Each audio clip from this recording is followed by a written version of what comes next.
Hello, my name is Gregory A. Cater. I am the supervisor of the leadership team. Today I will present to you a presentation on Macy's Inc. organizational design, structure, and the organization's necessary changes. To begin, let's go over a brief history of Macy's. Macy's is an American department store chain that was originally founded by Roland H. Macy in 1858. Originally a dry goods store, Macy's first store was located in New York, which continues to be the department store's headquarters. At its height, Macy's had over 600 stores globally. Currently, Macy's has over 500 stores.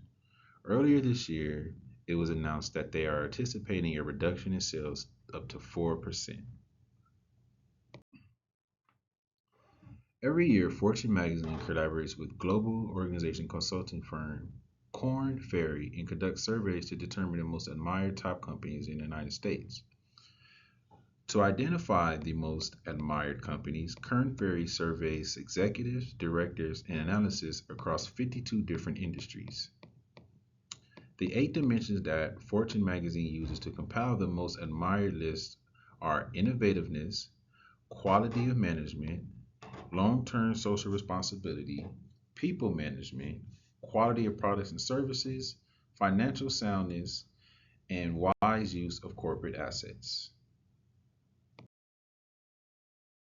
Stores were the rulers of retail shopping, such as Macy's.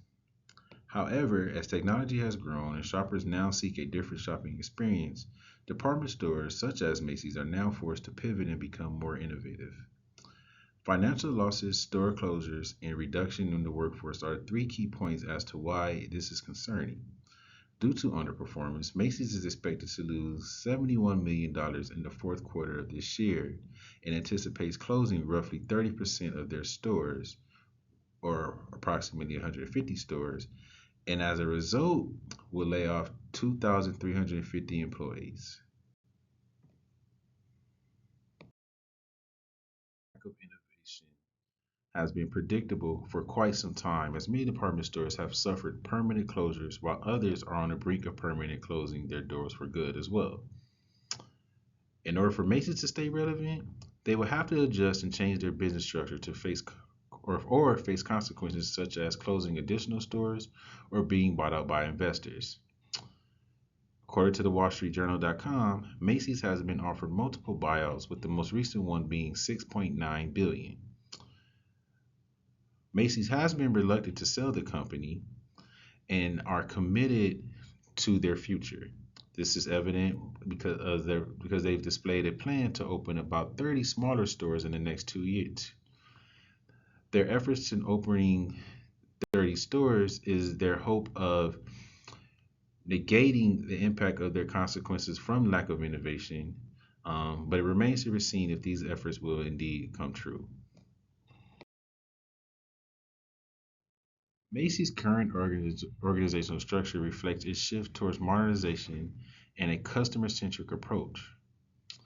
Under the guidance of their new CEO, Tony Springs, the company operates under a hybrid structure, balancing traditional retail operations with a growing focus on digital commerce and omni-channel capabilities. Macy's has a clear division of leadership with the board of directors and an executive team. Macy's Inc. oversees three key brands: Macy's, Bloomingdale's, and Bluemercury, with each brand targeting different market segments.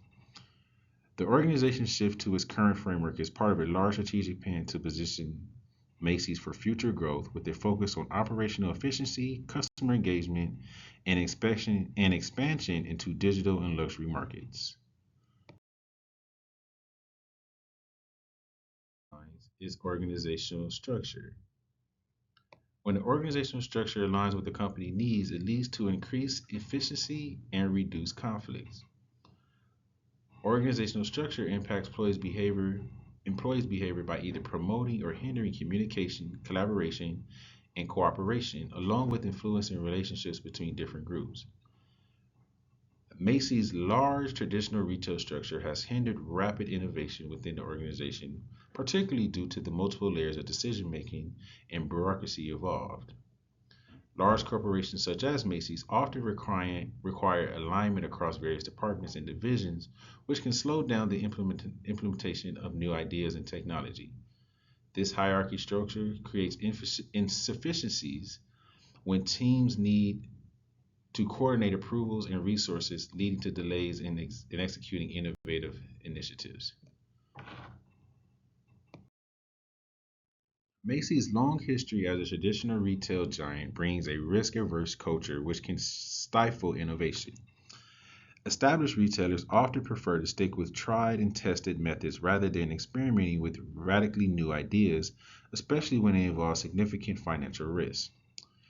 This conservative mindset can slow down the pace at which innovations are developed and adopted, as the company may be more focused on maintaining stability rather than pursuing disruptive innovations. The size of Macy's and its hierarchical organization structure create layers of decision making which can slow down the implementation of new ideas. As with many large corporations, the approval process can involve multiple levels of leadership, leading to delays in executing innovative strategies. This bureaucracy tends to discourage risk taking and makes it harder for teams to experiment quickly and efficiently.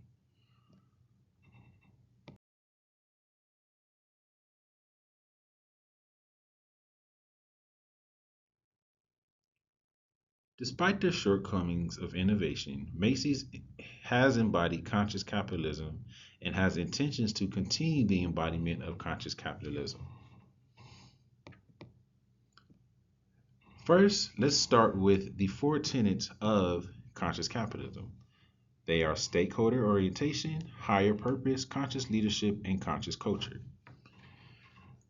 Macy's emphasizes its commitment to serving not just shareholders, but also customers, employees, suppliers, and the community in which it operates.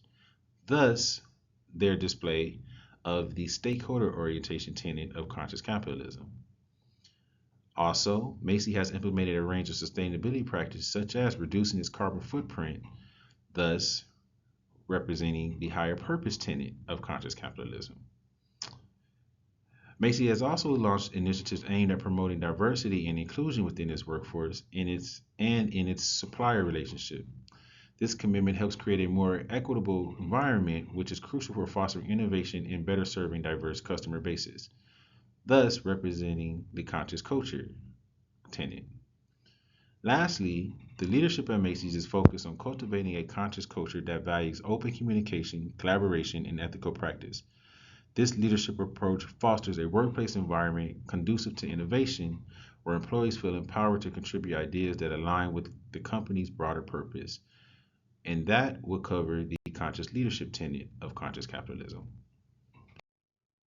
To implement innovative change at Macy's Incorporated, I will use John Cotter's 8 step change model. The 8 steps are: create a sense of urgency, build a guiding coalition, form a strategic vision, enlist a volunteer army, enable action by removing barriers, generate short term wins, sustain acceleration, and lastly, institute change, all of which are part of the process for the leading change that I would incorporate.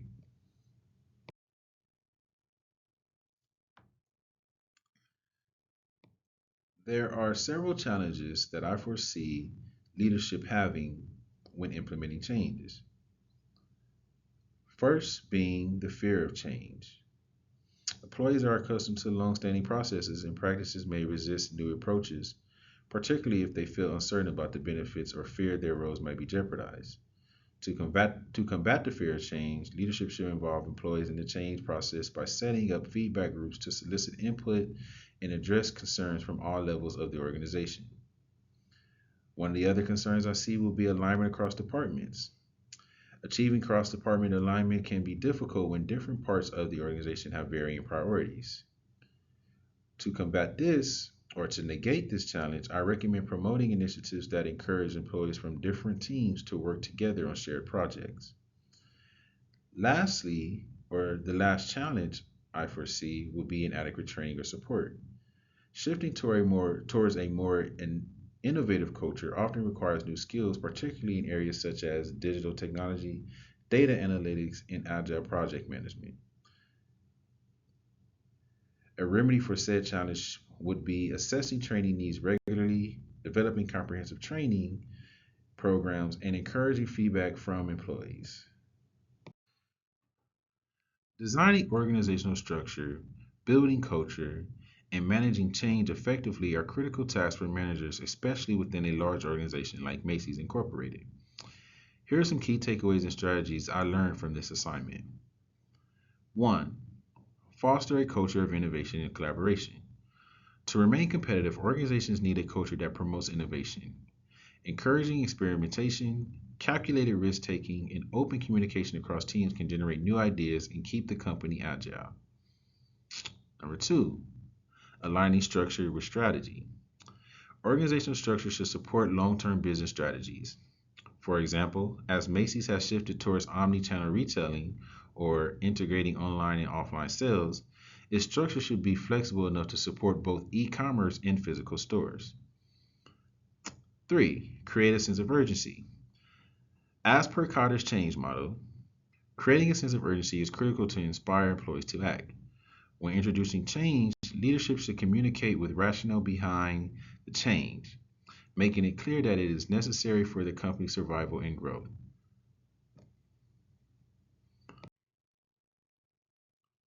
This concludes my presentation. I would like to thank you for your time, and I will now answer any questions you may have.